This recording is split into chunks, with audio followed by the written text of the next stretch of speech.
아마 이 영상을 보고 계신 분들은 노코드 자동화를 자기 사업이나 일에 적용하고 싶어하는 분들일 겁니다. 그래서 노코드 자동화 툴인 메이크 이렇게 하는 법 같은 거 유튜브 영상에서 엄청 찾아보셨겠죠. 이렇게요. 그런데 만약에 자동화 세팅 공부 같은 걸 별도로 전혀 하지 않아도 지금 생각나는 걸 원하는 대로 만들어 볼 수 있고, 그리고 그렇게 만들어낸 결과물이 여러분이 하고 있는 온라인 사업에 직접적인 도움을 주는 데다가 심지어 동작을 할 때 에러가 전혀 나지 않는 그런 게 있다라고 한다면 여러분은 그걸 만들어 보려고 할까요? 아니면 말까요? 게다가 진짜 사기 같지만 이건 다른 자동화 세팅하는 방법처럼 AI나 노코드 자동화 도구의 돈을 거의 쓰지 않아도 되고 반영구적으로 작동하기까지 합니다.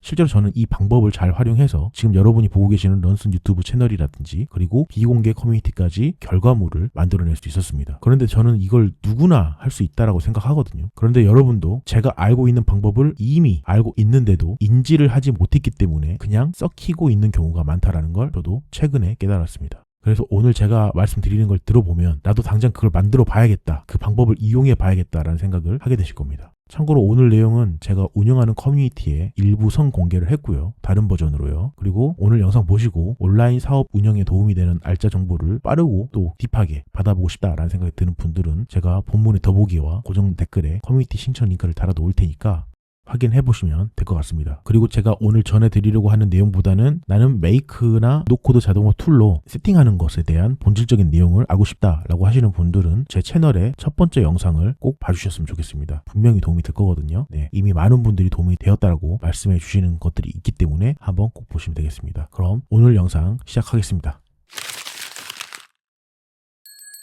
안녕하세요. AI 자동화 사업가 런슨입니다. 보통 자동화를 배우려는 분들은 자피어나 메이크나 아니면 엠파렌 같은 노코드 자동화 도구를 떠올리기 마련인데요. 저는 이런 자동화 도구 사용법을 배우는 게 물론 사업에 도움이 되고 좋다라고 생각을 합니다. 하지만 제가 앞부분에서 이미 말씀드렸다시피 이 일반적인 자동화 도구보다 훨씬 좋은 게 있거든요. 그리고 그건 이미 우리의 머릿속에 이렇게 박혀 있는 거예요. 왜 그러냐면 대한민국 교육부가 우리의 뇌에 주입시켜 줬거든요. 그러니까 자동화 기술을 주입시켜 줬다라고 저는 생각을 하는 겁니다. 네. 그렇다면 여러분에게도 있고 저에게도 있는 그 자동화 기술이란 뭘까요? 그건 바로 글쓰기입니다. 그러니까 한마디로 자피어나 메이커나 엠파렌 같은 것들은 업무 흐름을 자동화하는 노코드 자동화 도구이고요. 글쓰기는 메시지 전달의 자동화 결과물을 만들어내기 위한 노코드 자동화 도구라고 저는 말씀을 드리고 싶은 거예요. 아직은 이게 무슨 이야기인가 싶을 수도 있는데요. 제가 설명을 드릴 테니까 조금 더 들어보세요.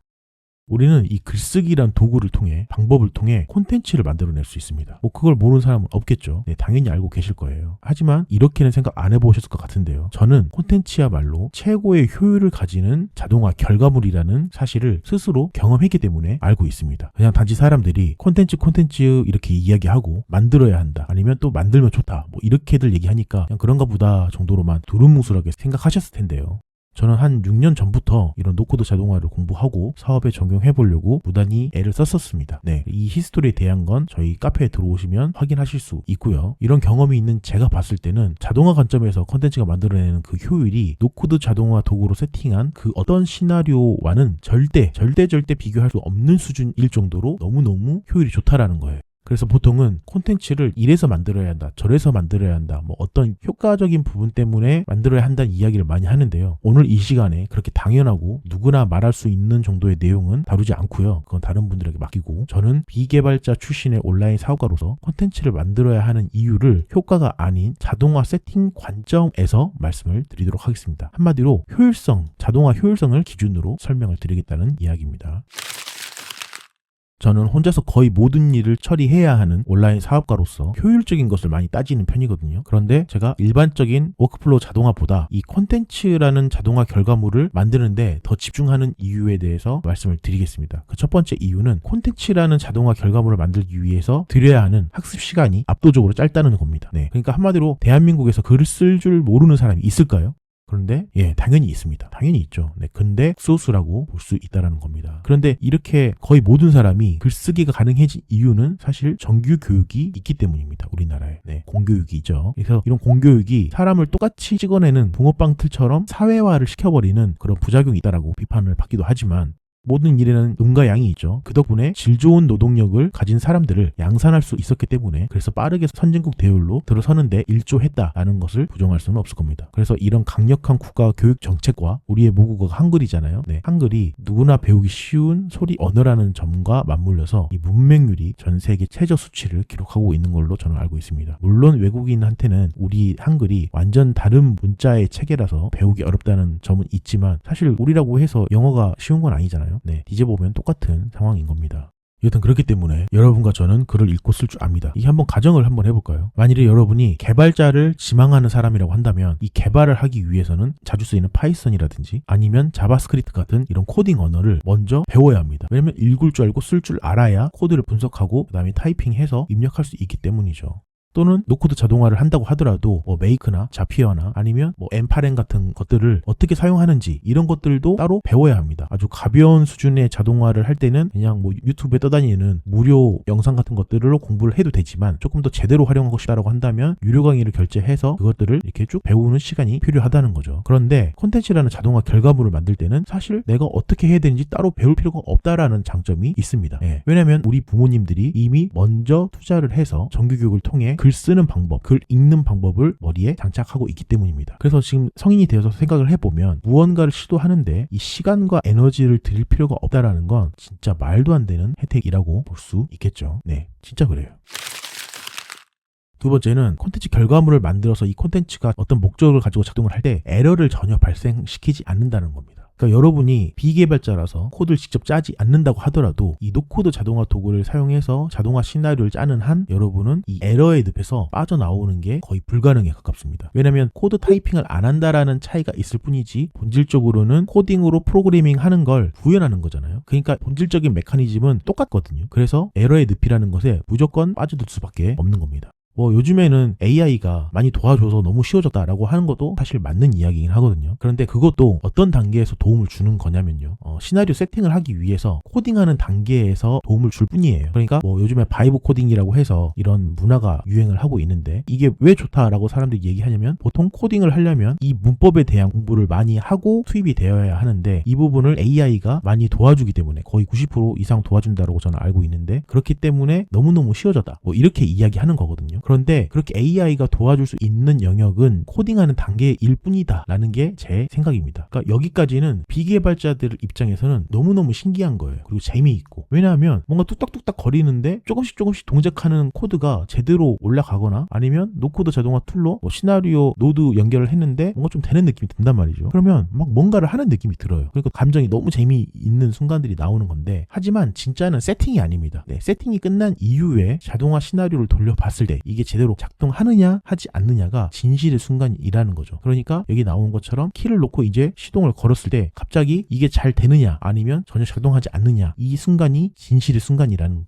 이야기예요. 네. 그래서 코딩을 내가 원래 할 줄 몰랐는데 AI가 도와줘서 뚝딱뚝딱 하는 건 아주 금방 익숙해지는 재미이거든요. 하지만 세팅이 끝난 이후에 그걸 돌려봤을 때 이게 의도한 대로 매끄럽게 기능이 동작하면 이 도파민은 할 때마다 나와요. 그래서 너무 기대되는 마음으로 동작을 시켜보는 거죠. 그런데 대부분은 이렇게 에러를 뱉어냅니다. 그러니까 이 키를 돌리기 전의 순간이 짜릿한 쾌감이 드는 포인트가 되기도 하지만 고구마 먹은 듯이 답답한 병목 구간이 되기도 합니다. 그리고 이런 현실이 있기 때문에 처음에 이런 걸 모르고 딸깍질 몇 번만 하면 잘 된다라는 영상을 보고 현혹된 사람들이 자꾸 좌절을 하게 되는 겁니다.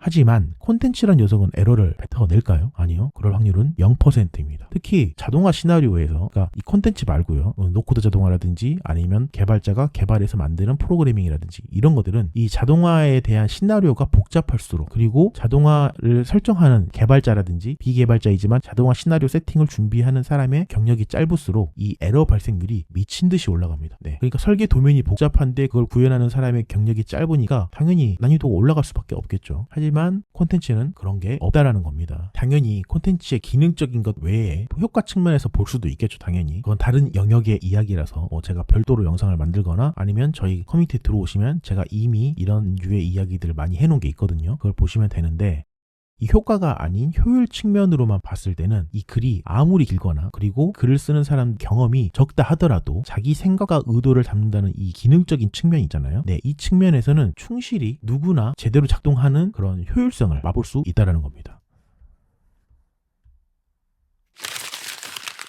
세 번째는 돈이 안 든다는 겁니다. 근데 당연히 콘텐츠 만들 때는 돈이 드는 경우도 있죠. 하지만 이 노코드 자동화라든지 아니면 개발을 통한 자동화를 할 때보다는 돈이 훨씬 안 드는 게 맞아요. 물론 일반적인 자동화 세팅을 할 때면 뭐 돈이 들지 않습니다. 그러니까 뭐 시나리오 한두 개 정도 해서 끝나는 아주 간단한 자동화 있잖아요. 이런 것들은 돈이 뭐 거의 안 드는 순인 건 맞습니다. 하지만 이것마저도 만일 내 사업에 본격적으로 접목을 시켜서 안정적으로 시스템을 돌려야 되는 상황이다 라고 하면 무조건 돈이 들어갑니다. 네. 특히 각 잡고 제대로 쓰려고 하면 할수록 더더욱 돈이 많이 들어요. 왜냐하면 뭐 메이크나 자피어 같은 것들은 걔네들의 시스템을 우리가 빌려서 쓰는 거랑 다른 없는 거란 말이에요. 그렇기 때문에 얘네 입장에서는 처음에 이런 노코드 자동화에 익숙하지 않은 사람들에게 무료로 자기네 인프라를 제공하고 이 초보인 사람들이 자동화라는 것에 맛을 들였을 때 점점 깊은 매니아 사용자층으로 들어갈 거 아니에요. 그때 돈을 받는 수익 모델을 적용하기 때문입니다. 특히 처음에는 그냥 간단하게 뭐 재미삼아서 만들어놓은 자동화 시나리오가 잠재 고객에게 정말 많은 도움이 되다라거나 아니면 회사 내부에서 이거 계속 써도 되겠어, 좀 본격적으로 써보자, 뭐 이런 상황에 되면 이 사용량이 점점 늘어나게 되거든요. 무조건. 그리고 이게 한번 자동화가 세팅이 됐을 때 이게 잘 돌아가면 뭔가 좀 덕지덕지 더 붙이고 싶은 상황이 생기기도 해요. 그럴 때 이 시스템이 사용하게 된 리소스가 점점 커지게 되면 당연히 저항이 생기겠죠. 과부하가 걸리겠죠. 그럼 이때 무조건 결정해야 되는 때가 옵니다. 기존 시스템대로 이용을 하되, 그러니까 내가 메이크나 자피어를 활용하고 있었다라고 한다면 기존 시스템을 그대로 활용을 하되 더 큰 돈을 낼지, 왜냐면 이용하는 서비스 규모가 커졌으니까요. 네, 그만큼 돈을 더 낼지, 아니면 좀 더 저렴하지만 내가 우리 회사의 리소스를 직접 투입을 해서 직접 관리해야 되는 시스템으로 바꿀지 결정을 해야 된다는 겁니다. 하지만 콘텐츠는 그럴 일이 없겠죠. 콘텐츠를 발행하다 보면 조회수가 빵 터지는 경우가 가끔 있습니다. 그럴 때 보통 인트 서버가 되든 아니면 직접 구축한 서버가 되든 여기에서 내 콘텐츠를 운영을 한다면 당연히 이렇게 한번 빵 터지면 어떤 일이 생기죠? 대량의 트래픽이 막 쏟아져 들어옵니다. 네, 그 콘텐츠로. 그런데 이 콘텐츠를 만일에 직접 서버를 운영해 가면서 여기서 관리한다라고 한다면 이 트래픽을 받아들이는 것들이 전부 다 돈이거든요. 네, 그럼 당연히 자기 돈을 이렇게 꼬라 박아 넣어야겠죠. 그런데 우리 대부분은 뭐 유튜브나 인스타그램이나 네이버 블로그 같은 이런 거대 플랫폼들 위에 콘텐츠 유통을 시키잖아요. 그러니까 대량의 트래픽이 쏟아져 들어와도 모두 받아낼 수 있다는 거죠. 그것도 우리 돈은 하나도 들어가지 않고 말이죠. 네 번째는 내가 설계를 완전히 잘못한 경우가 있을 수 있거든요. 자동화라는 건 기본적으로. 네, 그럴 때 재시도 하려고 했을 때 에너지 소모가 높으면 사실 재시도를 하는 게 심리적으로 어렵습니다. 그냥 포기하게 되는 경우도 많아요. 그런데 이런 에너지 소모가 압도적으로 낮기 때문에 콘텐츠 자동화라는 결과물을 만들어낼 때 또 시도할 수 있고 또 시도할 수 있다는 겁니다. 조금 더 자세히 설명을 드리자면 많은 비개발자들이 노코드 자동화를 만만하게 보고 들어갔다가 좌절하고 낮아빠지는 이유가 있어요. 그게 뭐냐면 자동화 세팅할 때 이렇게 내가 시나리오를 짰으면 아예 안 되는 거구나 라를 발견하는 경우가 되게 많거든요. 그럼 재시도를 해야 된단 말이에요. 그런데 이 재시도를 한 번만 한다고 끝나는 게 아니에요. 하다 보면 생각이 덧붙이고 이렇게 되거나 아니면 새로운 걸 알게 돼서 전혀 다른 시나리오를 짜야 된다라거나 이런 게 너무 많이 벌어지거든요. 그리고 그런 것들을 다시 세팅할 때 시간이 너무 오래 걸린다는 거예요. 그러니까 이게 뭐 AI 부업이라든지 자동화 콘텐츠 생산이라든지 이런 영상들이 너무 딸깍질해서 잘 된다는 영상들이 너무 많기 때문에 그러니까 누구나 쉽게 할 수 있다고 말하잖아요. 그래서 사람들이 이게 쉽구나 하고 막 이쪽으로 뛰어든단 말이에요. 이 자동화라는 영역에. 근데 이 사람들이 이런 것들을 잘 알고 있을까요? 당연히 모르겠죠. 그러니까 전혀 예상치 못한 난관이 되는 거예요. 그런데 다행히 원래는 몰랐는데 성격이 개발자스러운 사람이 있을 수 있잖아요. 그런 사람이거나 아니면 한번 자리에 앉으면 네가 죽나 내가 죽나 한번 해보자 이런 성격을 가지고 있다면 재시도할 때 많은 에너지가 들어가는 것을 극복할 수도 있습니다. 하지만 상당수는 조금 찍먹을 해보고 어렵다 싶으면 그냥 좌절하거나 놔버리죠. 왜냐면 모든 사람이 다 이런 성격은 아니니까요. 네. 그렇지만 이것에 비해 콘텐츠를 만든다는 건 어떨까요? 당연히 콘텐츠를 만들다가 날아가거나 아니면 뭔가 좀 잘못되는 상황이 있으면 열이 받겠죠. 빡치겠죠. 그러면 하기 싫어 라고 말할 수는 있지만 그게 일반적인 노코드 자동화 도구를 활용한 워크플로우 자동화를 재시도하는 것보다는 훨씬 적은 에너지가 들어간다는 겁니다. 그러니까 단순히 여러분의 생각을 전달한다는 이런 기능적인 요소를 구현한다라는 관점에서만 생각을 한다면 글을 쓰다가 뭔가 잘못하는가 싶어서 이걸 폐기 처분한다고 하더라도 다시 만들 때 새 마음을 먹어야 하는 정도가 다르다는 이야기입니다. 자, 그럼 정리하겠습니다. 소규모로 온라인 사업을 할 때 효율을 찾아서 나설 수밖에 없는 게 사업가들의 숙명이겠죠. 그래서 뭐 돈, 시간, 에너지, 인력 구성 이런 것들이 부족하기 때문에 항상 딜레마에 빠져요. 어떤 딜레마냐면 내가 직접 하자니 시간이 없고 남한테 위임을 하자니 돈이 없는, 이게 진짜 딜레마거든요. 근데 이런 딜레마가 늘 내 뒤를 따라다니면서 도를 믿으세요 뭐 이런 거 하는 것처럼 선택을 막 계속 강요를 한단 말이에요. 그럴 때 이 노코드 자동화라는 세계를 접하게 되면 이 한 줄기 빛을 찾은 것처럼 가슴이 막 두근두근 거리게 되죠. 이제 됐다. 나 이제 방법을 찾은 것 같아. 이러면서 말이죠. 그런데 이게 오히려 독이 되는 경우가 있습니다. 네, 그게 뭐냐면 자동을 하다 보면 이게 너무 재밌거든요. 그리고 내 사업의 환경이 확실하게 좀 기존하고 다르게 바뀌는 게 느껴지는 게 있어요. 그러다 보니까 이 사업 성과를 올리는 것보다 자동화 세팅 자체에 빠져드는 경험을 하게 될 확률이 되게 높습니다. 이건 저도 경험했던 거고요. 그리고 저희 비공개 커뮤니티에서 활동하는 멤버분들이 뭐 글을 올려주시거나 아니면 신청 양식을 쓰거나 이럴 때 그 고백들을 통해서 듣고 있는 사실이거든요. 그러니까 여기 나온 것처럼 사업이랑 관련이 없는데 또는 도움이 별로 안 되는데도 자동화를 하고 싶다는 요구가 막 계속 나온다는 겁니다. 왜냐하면 처음에는 작은 뭐 2개, 3개짜리 노드를 가진 시나리오로 뭐 이걸 잘 돌려봤어. 그럼 도파민이 여기까지 올라와 있는 상태겠죠. 그럼 이 도파민을 계속 충전시키기 위해서 점점 더 어려운 거라든지 아니면 점점 더 사업에 크게 도움은 안 되는데 해보고 싶은 것 쪽으로 빠져들게 된다는 겁니다. 그러니까 이거죠. 좀 어렵거나 두려운 걸 회피하는 심리인 거예요, 한마디로. 사업에서는 성과를 지속적으로 내는 게 쉽지 않잖아요. 그러니까 기존보다 적은 성과를 냈을 때 닥쳐오는 불안, 초조, 좌절, 낙심 이런 거를 겪기 싫으니까. 그런데 자동화 세팅은 이 세팅한 게 돌아가기만 한다면 내가 뭔가 해내야 되는 도파민이 막 분출이 되잖아요. 그런데 이런 거는 솔직히 제 생각에는 레고 블록 한 12시간 투자해서 다 맞추었을 때 느끼는 그런 도파민과 크게 다르지 않다라고 생각한다는 겁니다. 그러니까 그렇게 노코드 자동화를 열심히 학습해서 그런 자동화를 대행하는 그런 사업을 하지 않는 이상 스스로 자기 사업에 자동화 세팅하는 능력이 올라간다고 해서 사업에 지속적이면서 극적인 변화를 주지는 못하거든요. 저 같은 경우만 해도 업종을 여러 개를 하는 사업가라면 모르겠지만 보통은 1개, 많아야 2개 정도란 말이에요. 그러면 이 사업에 본질적인 시스템이 있을 거 아니에요. 돌아가는 시스템. 그 시스템에 맞게 굵직굵직한 워크플로우 자동화 세팅 한 2개에서 많으면 3, 4개까지 될 수도 있겠지만 그 정도만 세팅하면 사실 자동화 세팅할 게 별로 없습니다. 혼자 하거나 소규모 단에서 자동화가 필요한 시스템이 되기가 저는 어렵다고 생각을 하거든요. 하지만 이런 면에서 콘텐츠라는 자동화 결과물은 되게 지속적으로 작동을 하고 그리고 가끔은 이 운이 좋아서 떡상을 했을 때 대폭발에 가까운 변화를 주기도 한다라는 장점이 있다라는 겁니다. 그래서 오늘 영상 어떠셨는지 모르겠습니다. 오늘은 콘텐츠라는 자동화 결과물을 자동화 효율성적인 관점에서 들여다봤었는데요. 오늘 영상의 또 다른 버전으로 제가 내용을 쓴 글에는 콘텐츠 효과에 대한 내용도 들어가 있거든요. 그건 제가 비공개 커뮤니티에 올려뒀습니다. 혹시 오늘 영상 보시고 나도 저 커뮤니티 한번 가보고 싶다라고 생각하시는 분이 있다면 더보기에 제가 링크를 달아 놓을 거고요. 또는 고정 댓글에도 링크를 달아두도록 하겠습니다. 그 링크 들어가셔서 신청서 작성하시면 되거든요. 그 커뮤니티에서는 온라인 기반의 사업을 할 때 도움이 되는 정보를 제가 많이 올려두고 있고요. 그리고 저희 카페 회원분들이 또 자발적으로 올려주시는 정보들이 있어요. 거기서 많은 도움을 얻으실 수 있고요. 그리고 스스로 자동화 세팅할 수 있는 본질적인 것에 대한 강의를 계속 만나보실 수 있습니다. 그래서 오늘 이야기는 여기까지입니다. 앞으로도 진솔한 사업이나 자동화 이야기를 듣고 싶은 분들은 구독, 좋아요, 알람 설정 그리고 댓글로 소통해 주시고요. 오늘 시청해 주신 구독자 여러분들 정말 감사합니다. 다음 영상으로 뵙겠습니다. 지금까지 AI 자동화 사업가 런슨이었습니다. 고맙습니다.